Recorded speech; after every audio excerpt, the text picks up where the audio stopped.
नमस्कार, मैं हूं Pankaj Srivastava. India that is Bharat में आपका स्वागत है। इस हफ्ते भी दुनिया मेरे आगे बारूद में लिपटी नजर आई। अस्पतालों में आग लगाई गई और बच्चों, बूढ़ों, महिलाओं को भूखा प्यासा मारने का सिलसिला चला।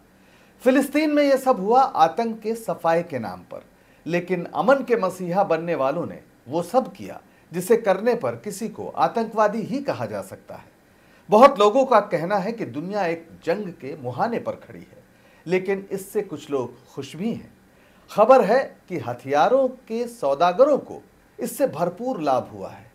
कुछ वैसा ही जैसे कि भारत में जब सांप्रदायिक तनाव बढ़ता है तो भारतीय जनता पार्टी को अपना वोट बढ़ता नजर आता है।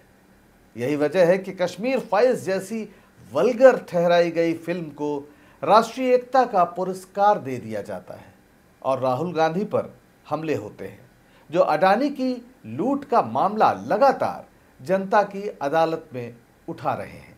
लेकिन वे जिस इंडिया गठबंधन के दम पर 2024 में केंद्र की सरकार को उखाड़ फेंकना चाहते हैं, उस गठबंधन में दरारें दिख रही हैं। यूपी के पूर्व मुख्यमंत्री अखिलेश यादव के तेवर बताते हैं कि रास्ता इतना आसान नहीं है। 5 राज्यों में विधानसभा चुनाव की सरगर्मियां कांग्रेस पार्टी के पक्ष में नजर आ रही हैं, लेकिन यूपी से आई ये खबर आने वाले दिनों में क्या गुल खिला सकती है, कहना मुश्किल है।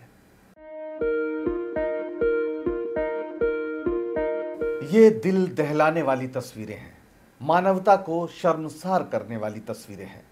लेकिन बीते हफ्ते का सबसे बड़ा बयान भी यही है, जो बताता है कि इंसान नफरत और हवस में डूबकर किस कदर अंधा हो सकता है। हमास के हमले के जवाब में इजराइल ने गजा के अस्पताल को उड़ा दिया। इसमें बच्चे, बूढ़े, औरतें, डॉक्टर सब थे, लगभग 500 लोग। अस्पताल पर हमला युद्ध के नियमों के खिलाफ है, लेकिन इजराइल के लिए नियमों का कोई मतलब नहीं है। वो हमास के आतंकवादी हमले को गजा पट्टी के सफाए के मौके की तरह देख रहा है। हद तो यह है कि अमेरिका और ब्रिटेन उसके साथ खड़े हैं। पहले अमेरिकी राष्ट्रपति जो बाइडेन और फिर यूके के प्रधानमंत्री ऋषि सुनक ने इजराइल पहुंचकर उसका साथ देने का, यानी इजराइल का साथ देने का ऐलान किया। ये देश इजराइल के इस झूठ के साथ भी खड़े हो गए कि अस्पताल पर हमला खुद हमास ने करवाया है।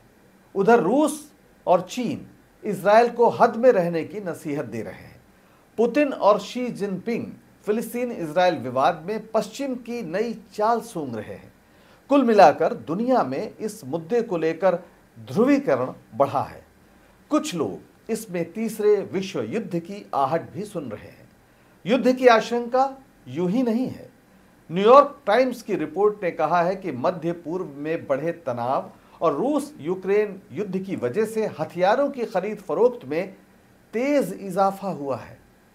Stockholm International Peace Research Institute के अनुसार पिछले साल दुनिया भर में सैन्य खर्च हथियारों, कर्मियों और अन्य मामलों पर $2.2 ट्रिलियन तक पहुंच गया। शीत युद्ध की समाप्ति के बाद यह उच्चतम स्तर है। आंकड़ों के मुताबिक पिछले साल तक संयुक्त राज्य अमेरिका ने दुनिया के हथियारों के निर्यात का अनुमानित 45% तक नियंत्रित किया था, जो किसी भी अन्य देश की तुलना में लगभग 5 गुना अधिक था। यह सोवियत संघ के पतन के तुरंत बाद के वर्षों के बाद से इसका उच्चतम स्तर था। आप समझ सकते हैं कि अगर दुनिया में तनाव रहे तो किन्हें फायदा होता है। हथियार के सौदागरों के लिए शांति एक घाटे का मसला है। हमास और इजरायली हमले में कुल मिलाकर अब तक लगभग 5000 लोग मारे जा चुके हैं और गजा में रहने वाले लाखों लोग भूख प्यास से बेहाल हैं। इजराइल ने गजा पट्टी को चारों ओर से घेर लिया है। हद तो यह है कि अमेरिका ने बुधवार को संयुक्त राष्ट्र सुरक्षा परिषद के उस प्रस्ताव को वीटो कर दिया, जिसमें गजा पट्टी तक मानवीय सहायता पहुंचाने की अनुमति देने की बात कही गई थी। ब्राजील ये प्रस्ताव लाया था, यानी अधिकांश सदस्य देश अगर सहमत भी हों तो ये प्रस्ताव आगे नहीं बढ़ सकता था। वीटो का यही मतलब होता है। अमेरिका का यह अमानवीय रवैया पूरी दुनिया देख रही है। खुद अमेरिका में भी इस्लामोफोबिया सिर चढ़कर बोल रहा है। इसी का नतीजा है कि 71 साल के एक बुजुर्ग ने 6 साल के फिलिस्तीनी बच्चे पर 26 बार चाकू से हमला करके उसकी हत्या कर दी। जाहिर है इसकी व्यापक प्रतिक्रिया हुई है। यमन, लेबनान, जॉर्डन, मिस्र, ट्यूनीसिया, मध्य पूर्व के कई देशों में इजराइल के खिलाफ जबरदस्त प्रदर्शन हो रहे हैं। लेकिन विरोध की एक तस्वीर वॉशिंगटन से भी आई है, जहां यहूदी रब्बियों ने इजराइल के खिलाफ प्रदर्शन किया। गौर कीजिए, यहूदियों ने इजराइल के खिलाफ प्रदर्शन किया। उन्होंने इजरायली आक्रामकता और फिलिस्तीनियों के दमन का विरोध किया। जो लोग इजराइल फिलिस्तीन विवाद को यहूदी और इस्लाम के संघर्ष के रूप में देखने को आदी हैं, उनके लिए यहूदियों का इजराइल के खिलाफ प्रदर्शन वाकई हैरान करने वाला होगा। लेकिन भारत में इस मुद्दे पर उलटबांसी देखने को मिल रही है। इजराइल के विरोध में प्रदर्शन करने वालों पर बीजेपी की केंद्र और राज्य सरकारें कार्रवाई कर रही हैं, जबकि इजराइल के समर्थन में प्रदर्शन की खुली छूट है। दिल्ली में जंतर मंतर पर नागरिकों के इजराइल विरोधी प्रदर्शन को इजाजत नहीं मिली। वहीं विश्व हिंदू परिषद के लोगों ने इजराइल के पक्ष में खुलकर प्रदर्शन किया। बीजेपी पूरी तरह इस विवाद का फायदा भारत में हिंदू मुस्लिम तनाव बढ़ाने के लिए करना चाहती है। यही वजह है कि पीएम मोदी के संसदीय क्षेत्र वाराणसी में गंगा आरती के दौरान भी इजराइल के गुण गाए गए, पोस्टर लहराए गए इजराइल के समर्थन में। प्रधानमंत्री मोदी ने जिस तरह हमास के हमले के बाद ही इजराइल के पक्ष में आवाज बुलंद कर दी थी, वो खास रणनीति की ओर इशारा करता है। अपनी पहली प्रतिक्रिया में प्रधानमंत्री ने हमास के हमले को आतंकी कार्रवाई बताया था, लेकिन फिलिस्तीन के मुद्दे पर चुप्पी साध गए थे। उन्हें ये बात कहने में 10 दिन से ज्यादा लग गए कि फिलिस्तीन पर भारत अपने पुराने रुख पर कायम है। उधर राहुल गांधी ने गजा पर हुई बमबारी और लाखों लोगों को भोजन पानी के लिए तड़पाने की नीति को सीधे सीधे मानवता के प्रति अपराध करार दिया है। साथ ही उन्होंने हमास के हमले की भी निंदा की है। राहुल गांधी आजकल एक ऐसे नेता के रूप में देश के सामने हैं जो सच को सच और गलत को गलत कहने का साहस रखता है, चाहे उसका राजनीतिक नुकसान कुछ भी हो। भारत जोड़ो यात्रा ने राहुल गांधी की छवि पूरी तरह बदल दी है और 5 राज्यों के विधानसभा चुनाव में वे एक केंद्रीय व्यक्तित्व बनकर उभरे हैं। राहुल गांधी किसी पद पर नहीं है, लेकिन विधानसभा चुनाव का नैरेटिव उन्होंने ही सेट किया है। दलितों, पिछड़ों और आदिवासियों की भागीदारी का सवाल वे जिस शिद्दत से उठा रहे हैं, उससे बीजेपी के हिंदू मुस्लिम नैरेटिव की चूलें हिल गई हैं। 5 राज्यों के विधानसभा चुनाव को लेकर हुए चुनावी सर्वेक्षण बता रहे हैं कि छत्तीसगढ़ मुख्यमंत्री भूपेश बघेल और मध्य प्रदेश में कांग्रेस के कमलनाथ आसानी से चुनाव जीत लेंगे, जबकि राजस्थान में परंपरा को लगभग उलटते हुए मुख्यमंत्री अशोक गहलोत मुख्य मुकाबले में आ गए हैं। सबसे ज्यादा आश्चर्य तेलंगाना को लेकर है, जहां कांग्रेस अचानक बीजेपी को बहुत पीछे छोड़ते हुए बीआरएस के लिए मुख्य चुनौती बन गई है। राहुल गांधी और प्रियंका गांधी की जोड़ी ने तेलंगाना के कांग्रेस कार्यकर्ताओं में जैसे करंट दौड़ा दिया है। राहुल गांधी को देखने के लिए लाखों लोग उमड़ रहे हैं। राहुल गांधी ने कहा है कि तेलंगाना में कांग्रेस की सरकार बनी तो जाति जनगणना कराई जाएगी। जाति जनगणना के जरिए देश का एक्सरे कराने की उनकी बात का असर बड़े पैमाने पर हो रहा है। राहुल गांधी वाकई प्रधानमंत्री मोदी के लिए सिरदर्द बन गए हैं। उन्हें पप्पू साबित करने के लिए बहाया गया अरबों रुपया पानी में जाता दिख रहा है। राहुल ने लंदन से छपने वाले अखबार फाइनेंशियल टाइम्स के हवाले से 12,000 करोड़ के कोयला घोटाले का एक नया आरोप लगाया है। अखबार ने दस्तावेजों के आधार पर छापा है कि विदेशों से कोयला सस्ते दाम में खरीदकर अडानी ने भारत में उसे दोगुने दाम पर बेचा। इसके लिए फर्जी बिलिंग का सहारा लिया गया। राहुल का सवाल है कि प्रधानमंत्री मोदी इस मुद्दे पर चुप क्यों हैं, जांच क्यों नहीं कराते, जबकि इससे उनकी यानी प्रधानमंत्री मोदी की निष्ठा प्रभावित हो रही है। राहुल पहले भी अडानी की कंपनियों में फर्जी शेल कंपनियों के जरिए 20,000 करोड़ रुपए लगाने का सवाल उठा चुके हैं। और वो लगातार पूछते हैं कि ये पैसा किसका है। कोयला घोटाले के ये 12,000 जुड़ जाने से अब उनका आरोप 32,000 करोड़ के घोटाले का हो गया है। राहुल ने इस मुद्दे को महंगी बिजली से जोड़कर भी बीजेपी के लिए परेशानी पैदा कर दी है। जाहिर है यह मुद्दा चुनाव में उठेगा और बीजेपी को जवाब देना पड़ेगा। राहुल गांधी कह रहे हैं कि अडानी बिजली से आम उपभोक्ता को लूटते हैं, जबकि पीएम मोदी चुप हैं। सेबी सरकार के से कहती है हमें डॉक्यूमेंट्स नहीं मिल रहे, मगर इन लोगों को डॉक्यूमेंट्स मिल रहे हैं। फाइनेंशियल टाइम्स को सारे डॉक्यूमेंट्स मिल गए और हमारी यहां पे सेबी कह रही है हमें डॉक्यूमेंट्स नहीं मिल रहे हैं। तो साफ मामला है, हाईएस्ट लेवल ऑफ गवर्नमेंट से प्रोटेक्शन है, प्राइम मिनिस्टर का प्रोटेक्शन है। 32,000 करोड़ रुपए क्लियरली प्रूवन है। इसमें मतलब ये प्रूफ है, इसमें ये मतलब ऐसे नहीं बोल रहे हैं, सारा डॉक्यूमेंटेशन है इनके पास, मगर कोई एक्शन नहीं। और इस बार तो हिंदुस्तान की जनता की जेब से चोरी किया जा रहा है। पर इंडिया गठबंधन के सहारे मोदी को 2024 में मात देने की रणनीति बना रहे राहुल गांधी के लिए यूपी से अच्छी खबर नहीं है।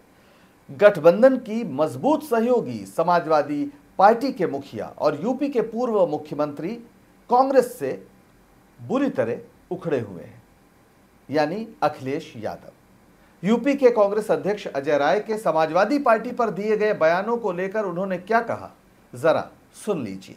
देखिए, प्रदेश अध्यक्ष की कोई हैसियत नहीं है, न वो पटना की मीटिंग में थे, न वो जाकर के मुंबई की मीटिंग में थे। इंडिया के बारे में क्या जानते हैं वो, गठबंधन के बारे में उनकी क्या हैसियत है जो बोल रहे हैं इस तरह की बात। अखिलेश की इस नाराजगी की कई वजह हैं, लेकिन सबसे बड़ी वजह है मध्य प्रदेश में कांग्रेस का समाजवादी पार्टी के लिए सीटें ना छोड़ना।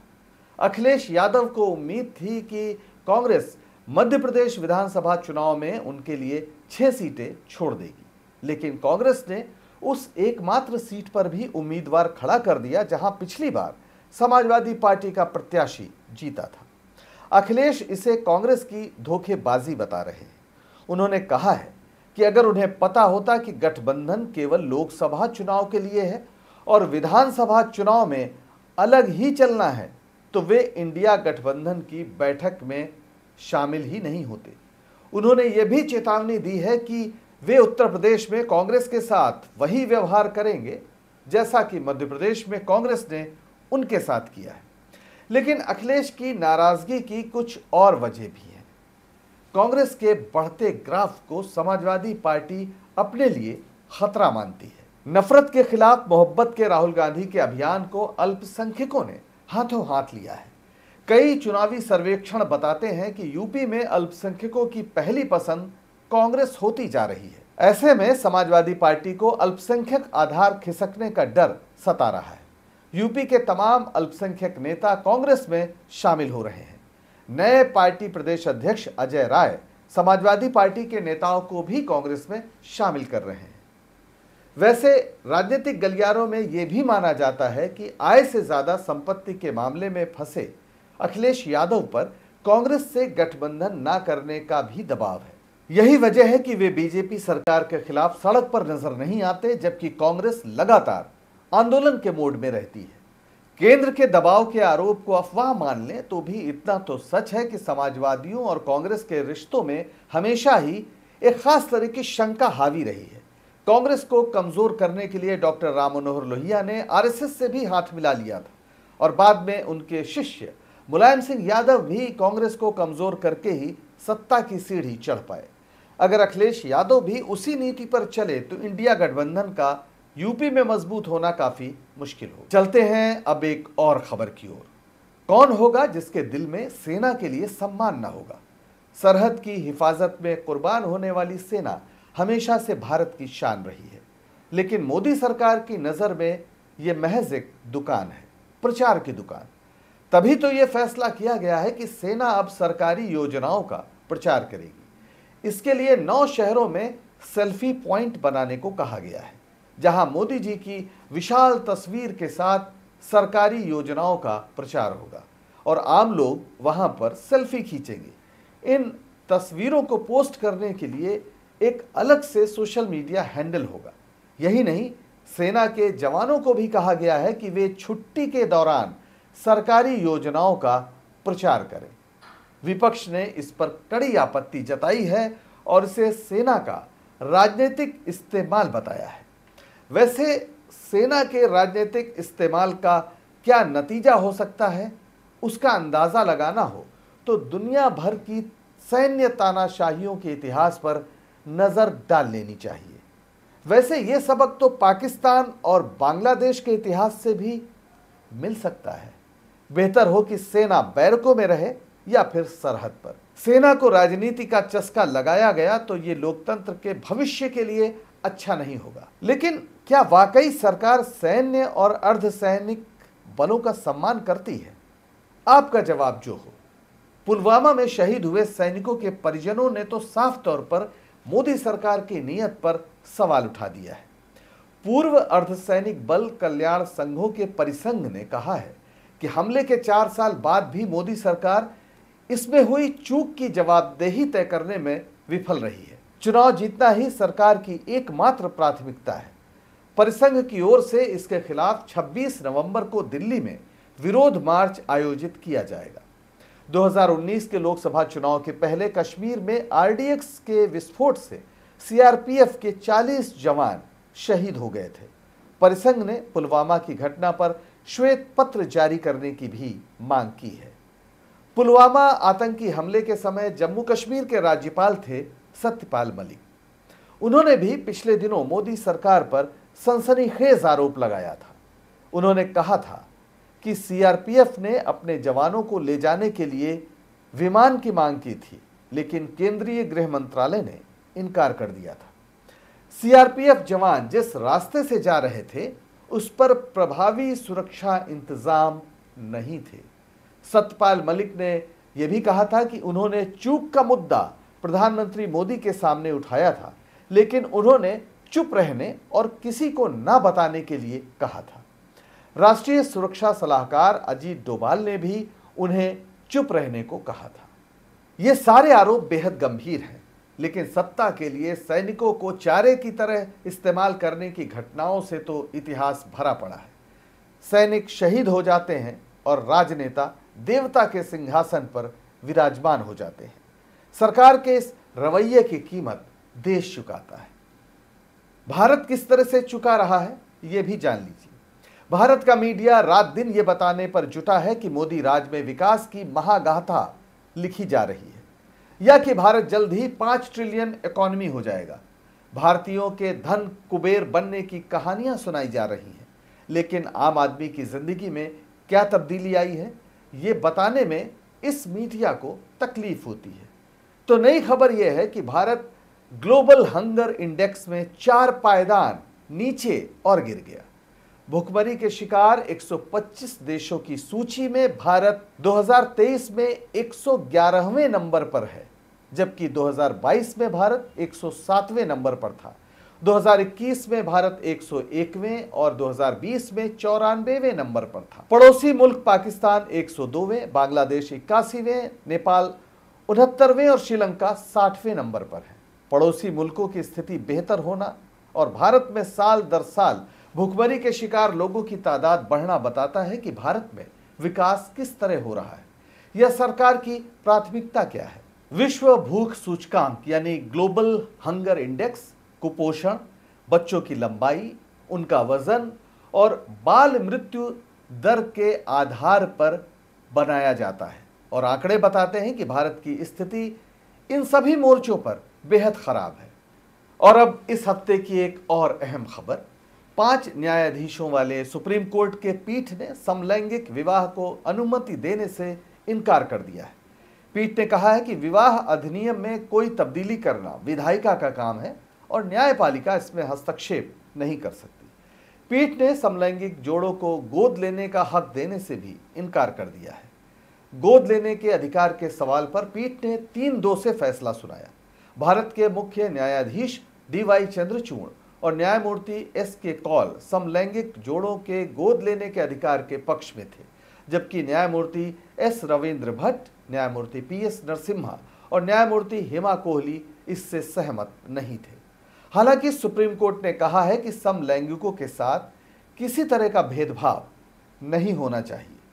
इस संदर्भ में सरकारों को सभी जरूरी व्यवस्था करनी चाहिए।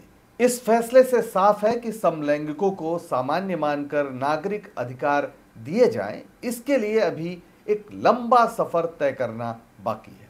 सवाल निजी पसंद और नापसंद का है, निजता के अधिकार का है, लेकिन इसका सम्मान करना आसान नहीं है।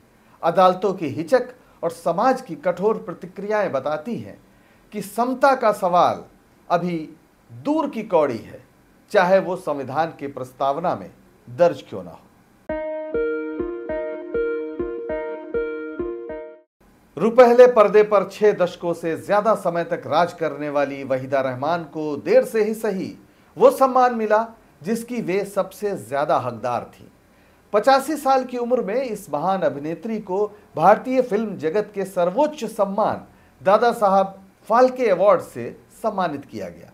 दिल्ली के विज्ञान भवन में 17 अक्टूबर को आयोजित 69वें राष्ट्रीय फिल्म पुरस्कार समारोह में राष्ट्रपति द्रौपदी मुर्मू ने वहीदा रहमान को ये सम्मान दिया।